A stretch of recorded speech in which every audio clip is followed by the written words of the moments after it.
وعلى آله وصحبه وسلم. أما بعد, it's just a reminder to myself and you guys. May Allah subhanahu wa ta'ala reward you for the efforts that you're putting. Wallahi, the act that we're doing now, the small efforts that we are putting now, we're just giving out some extra food that we already having.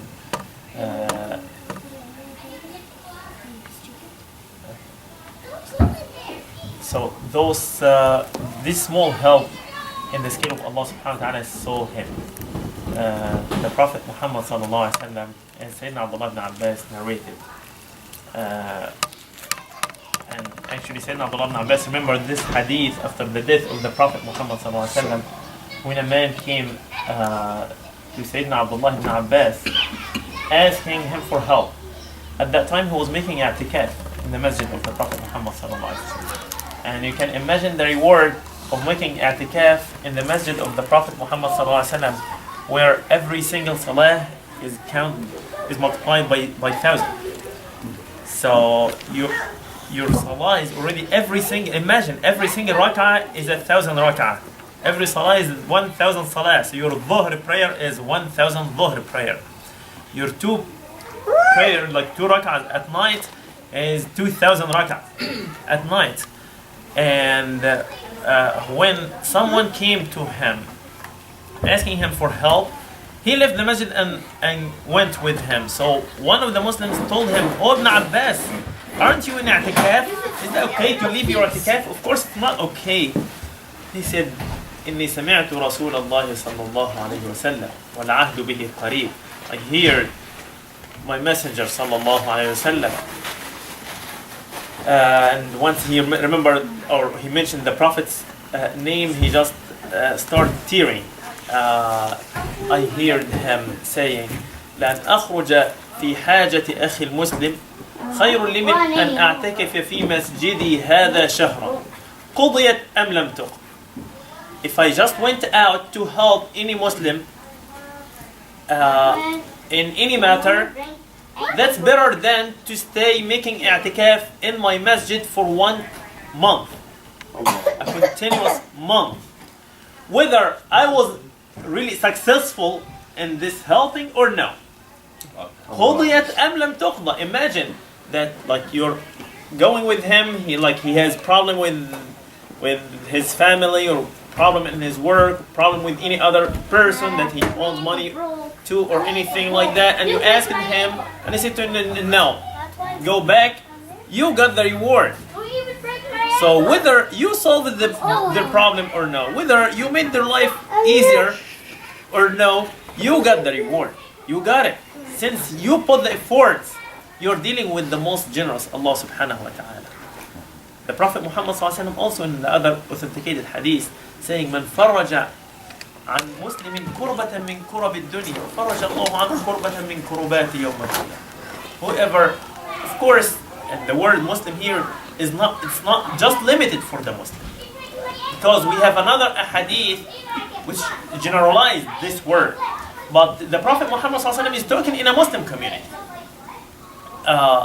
He is saying whoever make it easier for somebody in this life, Allah subhanahu wa ta'ala is going to make the hardships of the day of judgment easy for him.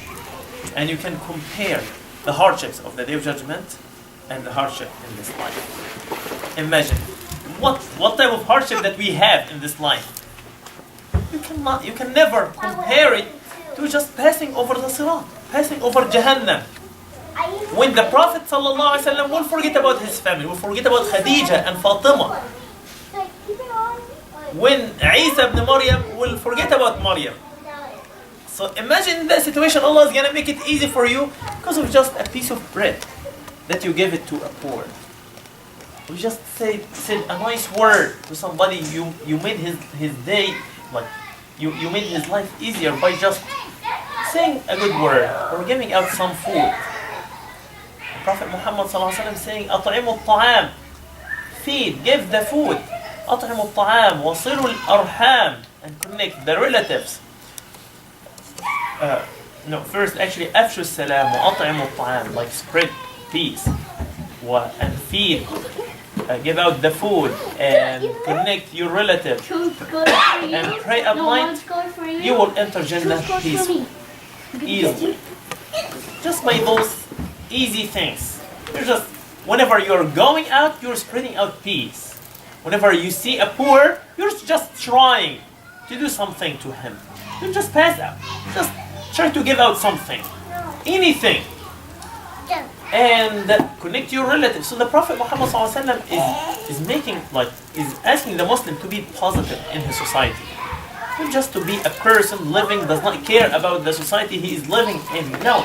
The Prophet, when he was in a non-Muslim society, even in Mecca, he was helping the poor, as Sayyidah Khadija told him, as we just was talking about last week.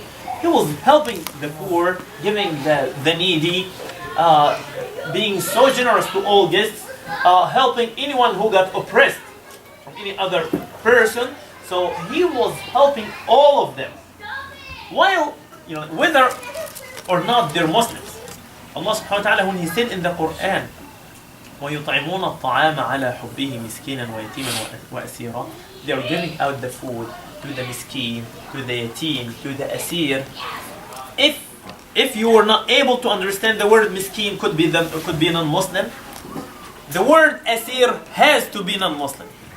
In this ayah, the word asir, there is no way this word has to be just giving the food and feeding. Here, this asir has to be non-Muslim. Because we're talking about a Muslim community. If asir in the Muslim community, asir means captive. If I'm captive in the Muslim community, that means he's non-Muslim. So Allah describing the people of Jannah, the people who really fear Allah, that they are giving out the food, they are feeding the asir. So that definitely will no way go to a Muslim. It has to be the non-Muslim. So anyway, that will support the opinion of the scholars who are saying, like even in the zakah, you can pay your zakah to the poor, whether or not he is Muslim. So we're asking Allah subhanahu wa ta'ala, guys, to accept these small efforts. And wallahi, you will never regret these efforts. You will never regret any minute that you put towards helping others, helping the society. This is how the Muslim should be. Muslim in his society, just like the rain.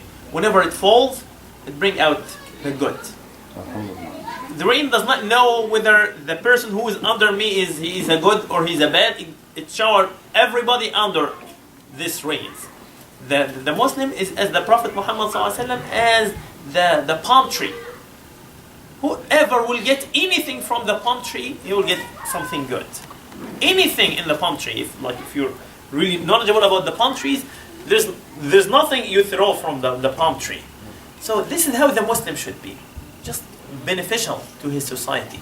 So may Allah subhanahu wa ta'ala accept this small efforts. May Allah subhanahu wa ta'ala grant us sincerity in our efforts and tawfiq and qabul. Amen. جزاكم الله خير.